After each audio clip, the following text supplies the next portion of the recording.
Olá pessoal, boa noite, tudo bem com vocês?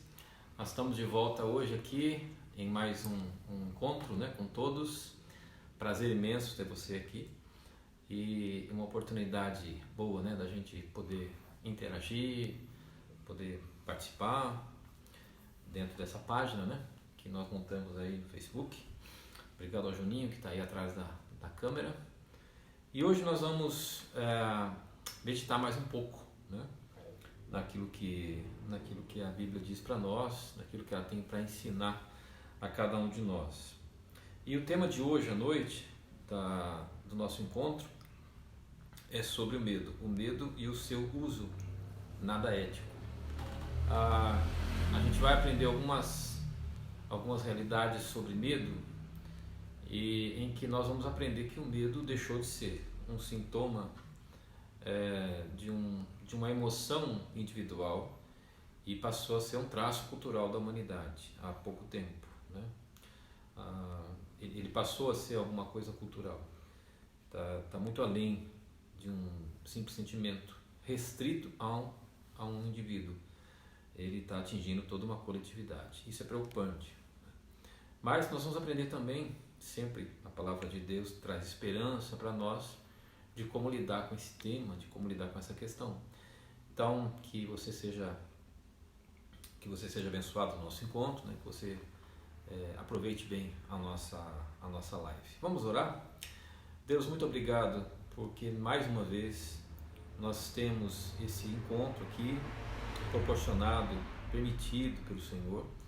E a nossa oração nessa noite, mais uma vez, é que o Teu Espírito Santo, o Consolador, venha nos trazer estabilidade no meio dos nossos medos.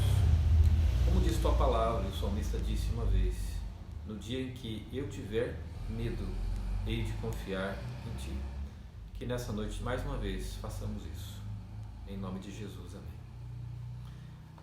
Hoje nós vamos meditar, nós vamos ler um trecho lá do Velho Testamento, né, no livro de 1 Reis, sobre o profeta Elias. E eu queria ler para você aqui o capítulo 19 do primeiro livro dos Reis, que diz assim: Acabe contou a Jezabel tudo o que Elias havia feito, incluindo o modo como havia matado os profetas de Baal. Por isso Jezabel enviou essa mensagem a Elias: que os deuses me castiguem com severidade, se até amanhã nessa hora eu não fizer a você o que você fez aos profetas de Baal. Elias teve medo e fugiu para salvar a vida.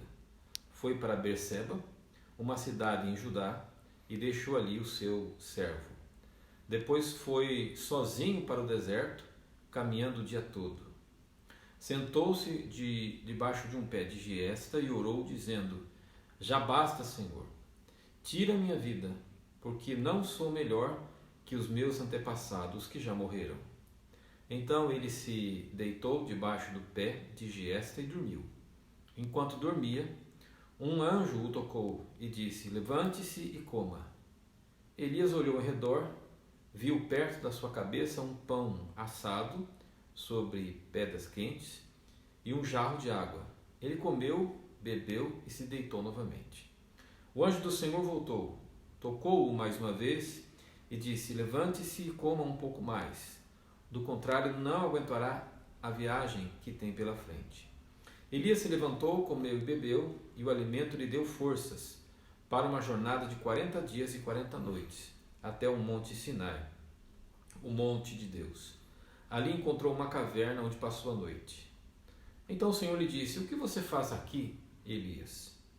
Ele respondeu: Tenho servido com zelo o Senhor, Deus dos exércitos.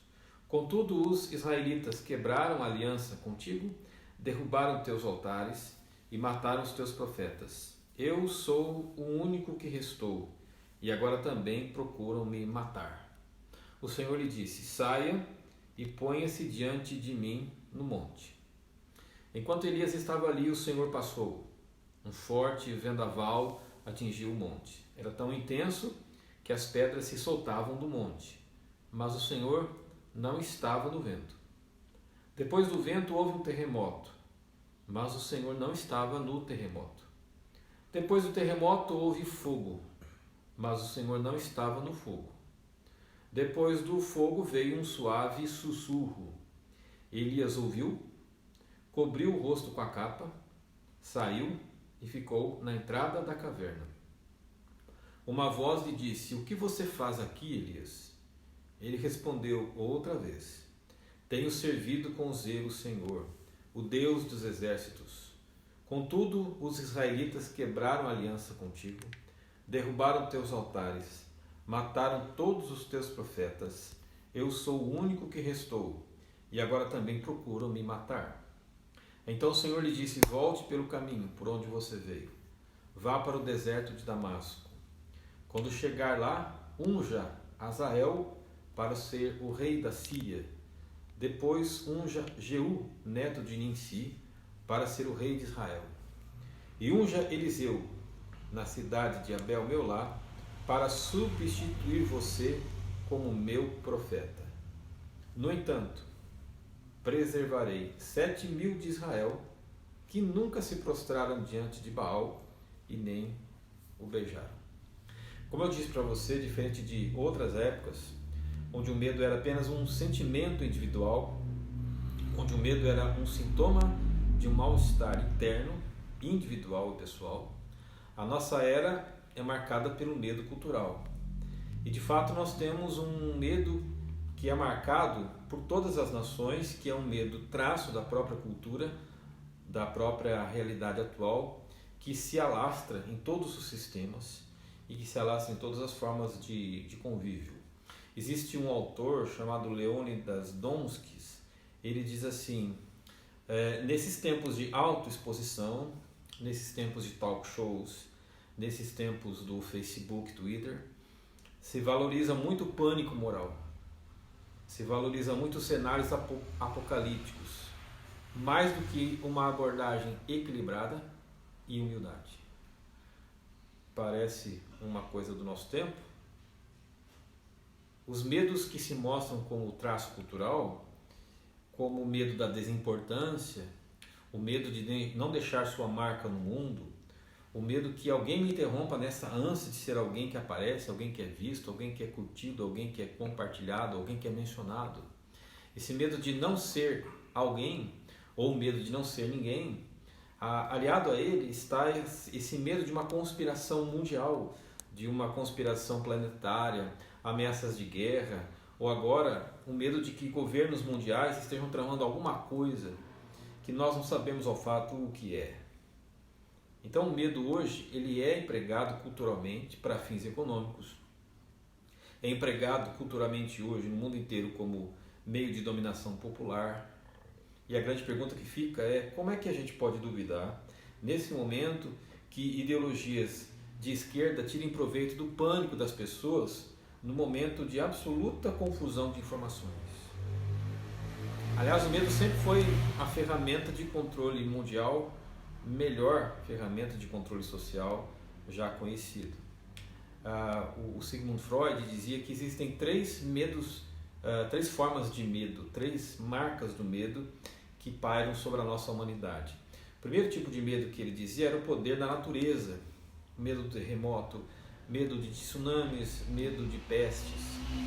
O segundo medo é a fragilidade do nosso corpo, quando a gente olha e percebe que vai envelhecendo, que vai perdendo gradativamente as capacidades, vai perdendo as forças por meio da doença, o medo da própria morte. E a terceira fonte do medo é o medo de outros seres humanos, quando a gente tem medo de que alguém nos prejudique, que alguém nos maltrate. O Freud chega à conclusão. Ele diz que a civilização, na verdade, é uma permuta. Para ganhar segurança, nós trocamos a nossa liberdade pela segurança. E aí nós damos aos poderosos o controle sobre a nossa vida. Nós deixamos que eles digam para nós o que nós devemos fazer, para que assim a gente tenha a diminuição da sensação do medo. E em troca, eles usam a nossa vida a seu bel prazer, nem sempre de maneira amorosa e muito menos, às vezes, de maneira ética. Esse foi o grande dilema do personagem que nós lemos aqui nessa noite, que é o profeta Elias. O O que fazer diante de uma rainha casada com o rei Acabe, que o ameaçava de morte e que queria tirar proveito da vida dele para os seus próprios fins, para os seus próprios objetivos. Quem era Elias? Elias era um profeta que denunciava constantemente os governantes que assomavam o poder, que subiam ao trono e que faziam alianças políticas com outras nações apenas para ganhar mais dinheiro, para quebrar a linha da ética, a linha da lei, a linha da moral. Um desses governantes foi Acabe e a sua mulher chamada Jezabel. Ela matou vários profetas de Deus que se opuseram a ela, que denunciaram o que ela fazia em termos de colocar vidas em risco e de colocar pessoas em estado miserável de pobreza, pessoas que denunciavam sua maldade, como eram os profetas. E aí chega uma hora que ela mesma ameaça o profeta Elias. E o Elias tem que fugir. Agora, não que Elias fosse um homem de caráter fraco. Pouco tempo antes dessa ameaça de morte que ele recebeu, ele tinha vencido uma disputa com 450 falsos profetas do deus Baal. Alguém sugeriu lá, vamos ver quem é Deus aqui mesmo? E aí os falsos profetas ficaram invocando Baal o dia inteiro, se cortando com faca, jorrando sangue, gritando em voz alta. Não aconteceu nada, o desafio era que chovesse fogo do céu sobre a oferta. E no final da tarde, quando não acontecia nada, o Elias simplesmente ajoelhou, orou a Deus de maneira simples, e Deus mandou fogo lá do céu e queimou a oferta, queimou o altar, lambeu a água que estava encharcada a oferta. E logo em seguida, essa rainha, essa Jezabel, que era chefe, que era a mandatária dos sacerdotes, ela ameaça o profeta Elias. E ele tem que sair fugindo. Ele caminha 40 dias sem parar até chegar a um monte, a uma caverna, ficar escondido. E ao ficar escondido, ele não tem certeza de nada. Ele não tem expectativa pelo dia seguinte. Ele se sente um fracassado, impotente. Inclusive, ele pede a Deus até para morrer. Tal era o poder que o medo colocou sobre a vida dele. Mas como é que ele lidou com o seu medo? O que aconteceu nesse tempo de fuga, nesse tempo de recolhimento, é muito valioso para que a gente aprenda a usar o medo ao nosso favor, a favor da nossa própria vida. Eu acho que é mais ou menos como o veneno da cobra, que você extrai o veneno dela e o próprio veneno se torna o soro curativo. Então o medo pode e deve ser usado para a superação da nossa inquietação, para superar o nosso estado de imobilização. A primeira passagem que eu queria chamar a sua atenção é aquela que diz que Elias teve medo e fugiu para salvar a sua vida. Bom, eu disse para você já que Elias era um profeta, era um homem de Deus, era um homem de oração, um homem de fé, mas houve um momento que ele teve medo da rainha, porque ele sabia do poder político e do poder de mandato dessa mulher. E ela usa isto, o poder que ela tem, para ameaçá-lo de morte, para ameaçá-lo na sua integridade. Então, antes de condenar o Elias por ser um homem de fé, por ser um homem de oração, por ser um homem de Deus, é preciso a gente entender por que ele fugiu. É certo que ele tinha medo, mas ele não fugiu porque de fato ele tivesse o sentimento de que a rainha podia acabar com a vida dele. Ele tinha acabado de aceitar, ou ele tinha acabado de provar qual era o verdadeiro Deus, quando naquela oferta que eu falei para você, que desceu fogo do céu e queimou a oferta que estava ali. A rainha então ela quer provocar Elias, ela quer que Elias entre na sua provocação, então ela ameaça Elias de morte. Ele podia responder à ameaça dela, ele podia confrontá-la como ele fez com os 450 falsos profetas. Mas por que ele foge? Eu acredito que ele foge motivado pelo medo, usando o medo como aliado. Primeiro para a sua preservação pessoal. Ele não entrou no jogo político da rainha. Elias ele confiou mais em Deus, porque ele sabia que ainda tinha muita coisa para fazer. Então, em vez de perder tempo e ficar batendo boca com uma mulher que tinha muito poder político, ele se cala, ele foge. Ele vai se tocar numa caverna. Então ele sabia que Deus tinha para ele mais responsabilidades. Ele sabia também que não precisava provar a sua fé para a rainha. Então ele não aceita a provocação. Ele se retira, ele foge. Só que a fuga que ele tem não é covardia. Eu acredito que essa fuga é estratégia de retirada para permitir a sua volta. E ele volta. E por que ele volta? Ele volta porque nesses 40 dias e 40 noites, um pouco mais tempo que ele ficou na caverna, Deus falou com ele. Deus trouxe ao coração dele uma certeza de que aquele que ele servia era muito mais poderoso que a rainha que o ameaçava politicamente. Ele volta da caverna fortalecido, ele sai da caverna alimentado e descansado. Ele volta pronto para fazer o que ele tinha para fazer.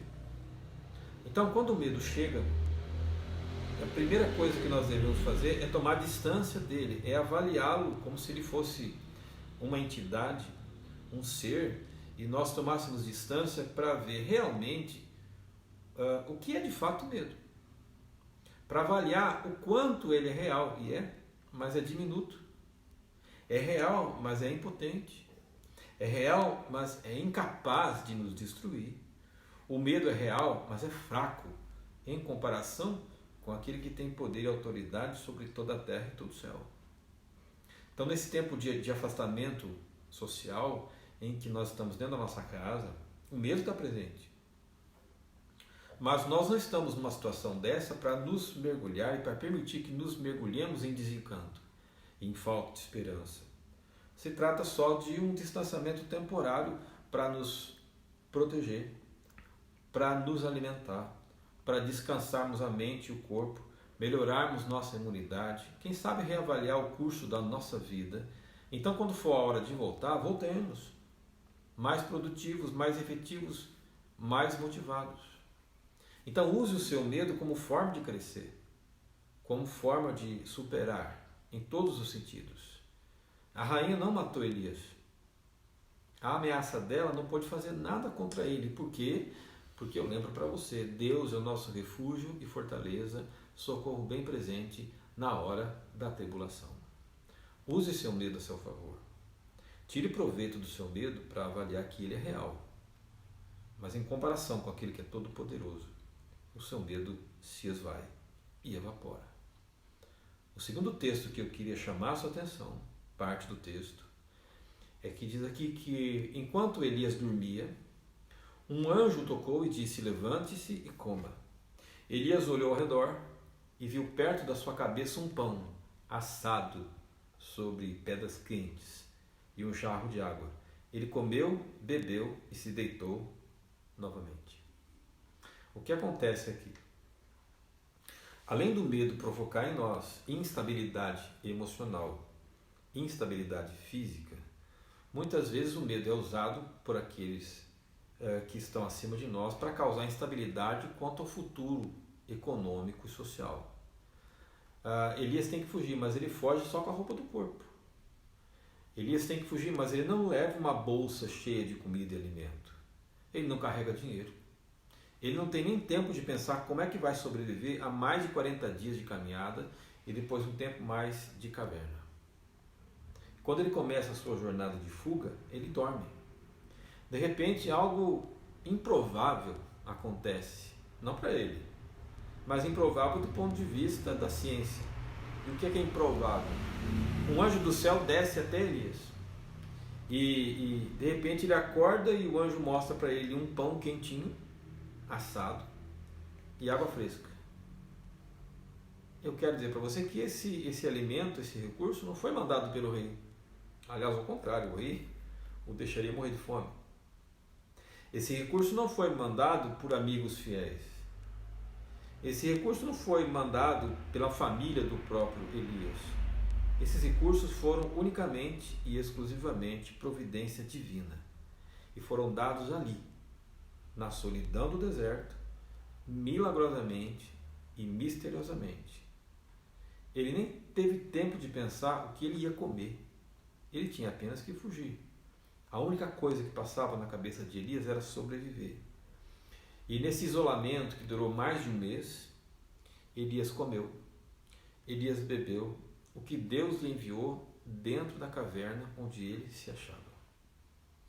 Então, nesses dias de isolamento social, alguns governantes preconizam ficar em casa, porque é importante preservar a vida. Outros dizem para sair de casa, o que importa é salvar a economia. De um lado você tem ameaças políticas com prisão, se você sair para a rua. De outro lado você tem alas políticas ameaçando você com perda de rendas se você não voltar imediatamente para o seu emprego. Percebeu como é que o medo pode ser usado para fins políticos? Nada éticos. Percebeu que o medo pode ser usado por fins políticos para tentar ganhar quebra de braço ou queda de braço de uma ala política e outra ala política? E que muitas vezes o povo, a população e o vírus não é realmente o que está contando, mas é disputa de poder? E isso não é novo, mas percebe como o medo pode ser usado para essas condições e para essas questões? Aí surge a pergunta, como é que nós ficamos nesse tiroteio de gente insana, que fica puxando a corda para ver se arrebenta o outro lado? Como é que a gente fica? A gente vai ficar muito bem, graças a Deus. E por que eu digo isso? Porque Deus, o Deus em quem nós cremos, é Ele que provê o pão de cada dia. O pão nosso de cada dia nos dá hoje. Esse Deus que está acima desse poder maligno da política, esse Deus que zomba dos poderosos desse mundo, o Deus que está do lado dos desfavorecidos, o Deus que a Bíblia diz que enche de boca, que enche de bens a nossa boca, que enche de riso os nossos lábios, porque Ele faz aos seus amados tudo que os seus amados precisam. Ele faz os seus amados comerem, beberem, dormirem, descansarem, até que passem as calamidades. É esse o Deus que nós cremos, que está acima de qualquer uso do medo. Deus é o guarda do seu povo. Você deve se lembrar, certa vez, quando Jesus estava com os discípulos, chegou um cobrador de imposto e exigiu que Jesus também pagasse imposto. O que é interessante, Jesus não pega a bolsa do Judas, que na verdade o Judas carregava, que era o tesoureiro do grupo, ele não pega uma moeda lá e paga o tributo. Ele diz para alguém pegar uma vara, pescar um peixe, ele diz que dentro do peixe tem uma moeda, no valor exato do imposto a ser pago. Então, o que isso ensina para a gente? Para a gente ficar em paz. Deus envia pão no deserto, e Deus enfia moeda dentro de peixes. Sabe o que isso ensina? Aos seus amados, Ele dá enquanto dormem. Se você tem medo, além de fazer o seu medo trabalhar a seu favor, lembre que por mais que sistemas usem o medo e deixem você numa situação de que você se acha totalmente, absolutamente perdido, sem saber o que vai acontecer com você, descanse nessa promessa. É o Deus que envia pão no deserto. É o Deus que do peixe tira o sustento para nós.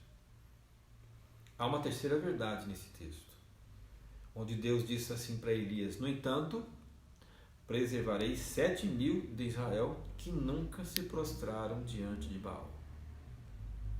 Algumas vezes Deus pergunta para Elias por que Elias fugiu. É claro que Deus sabe a resposta, mas Ele está perguntando, como muitas vezes Deus pergunta, para Elias pensar: por que eu estou fugindo? Qual é a motivação do meu medo? Por que eu estou tão apavorado? Por que nesse exato momento eu não confio tanto nesse Deus? A pergunta é para Elias se conhecer. Quando Elias foge, e a resposta que Elias dá mostra um claro sentimento de solidão. O que ele diz mais de uma vez para Deus? Ele diz assim: eu sou o único que restou e agora também querem me matar. O Elias imaginava que aquela crise afetava exclusivamente a sua vida. Então havia uma rainha má que o estava ameaçando, e a única pessoa ameaçada de morte, e a única pessoa ameaçada de fato era ele. O que Deus disse para Elias? Olha, tem 7.000 lá em Israel, fiéis a mim, que não adoram a Baal. O que Deus quis mostrar com ele? Que embora Elias se sentisse sozinho, desamparado, que Elias achava que somente ele estava passando por aquela situação, somente ele passava por aquela circunstância. Isso não é verdade. Elias tem um momento que ele diz assim para Deus: já basta, Senhor, tira a minha vida, eu não sou melhor que os meus antepassados que já morreram. Pensa um pouquinho. Não é verdade que às vezes nós achamos que determinados problemas parece que chegaram e desabaram só sobre nós e sobre mais ninguém? Não é verdade que às vezes nós imaginamos que determinada circunstância veio somente na nossa casa, somente na nossa vida, somente na nossa história? E que às vezes nós concluímos que nós somos marcados para aquela hora como se fosse um determinismo do céu e nós temos que ficar calados, aguentando sozinhos? Mas sabe o que Deus responde ao profeta? Primeiro, ele responde que nenhuma dor é individual.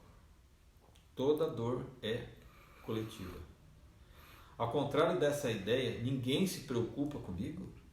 Há centenas, há milhares de pessoas que também vivem em integridade, que responsavelmente combatem os seus medos e de suas famílias, agindo, fazendo algo mais além do que sentar no chão e chorar. Aqueles que usam o medo para dominar as pessoas querem isso. Os que usam o medo para fins nada éticos querem que as pessoas realmente se sintam confusas, desamparadas, sem rumo. Sabe por quê? Porque gente assim é muito fácil ser manipulada. É a ideia do rebanho perdido, sem pastor. É assim que aqueles que usam medo querem que você se sinta ovelha ou rebanho sem pastor. Mas o que Deus diz para a gente é que nós não estamos sós em meio a essa situação que está abalando o mundo inteiro. Porque milhões de pessoas no planeta estão orando como você e eu. Milhões de pessoas no planeta estão servindo a pessoas desamparadas. Milhões de pessoas no planeta estão repartindo sua comida, repartindo seu recurso.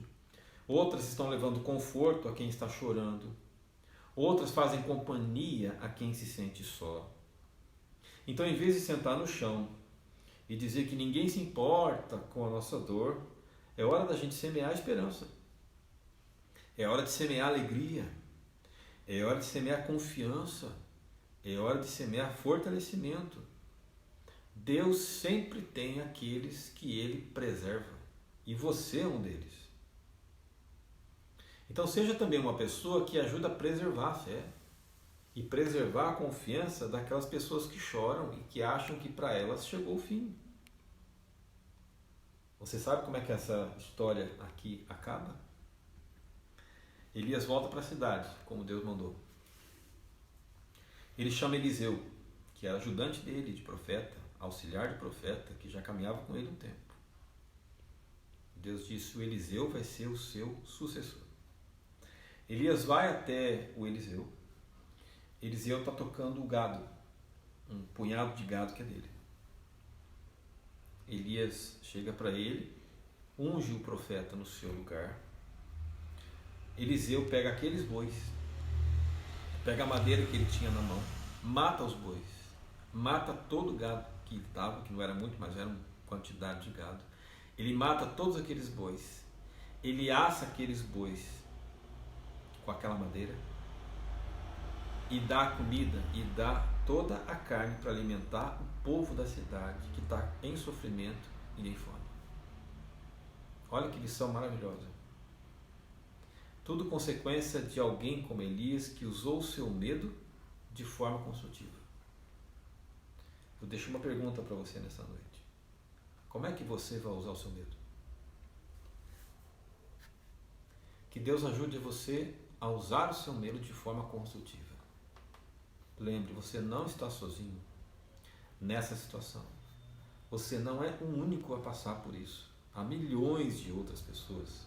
Há milhões de outros que também amam a Deus e que também semeiam esperança, alegria, conforto. E assim como Deus disse para Elias: é hora de sair da caverna e voltar, vai chegar um momento que Deus vai dizer para mim e para você: é hora de sair da caverna e voltar. A vida vai continuar. A vida vai continuar. Enquanto isso, se é o seu momento de caverna, se é o seu momento de reclusão, se você acha que é o seu fim, o que é importante é você ouvir essa brisa suave sussurrando que é a voz de Deus.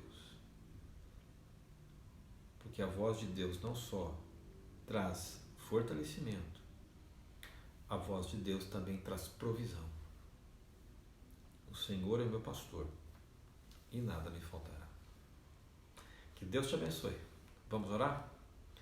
Obrigado, Deus querido, porque Tu és o nosso alimento, Tu és a palavra amiga, a palavra que nos conforta, e Tu és a nossa provisão. Que mais uma vez nesta noite, Tu dês Tua paz a todos que estão aflitos, se sentindo sozinhos, que a Tua companhia vá até eles, que todos nós usemos o nosso medo para coisas construtivas. É o que nós te pedimos, em nome de Jesus. Amém. Muito bem, obrigado pela sua companhia. Deus te abençoe, uma boa noite de descanso. A gente se vê no próximo domingo na página, na mesma página, né? As duas lives que a gente tem domingo, às 10 da manhã e às 20 horas. Ok? Durmam bem, um abraço para todos.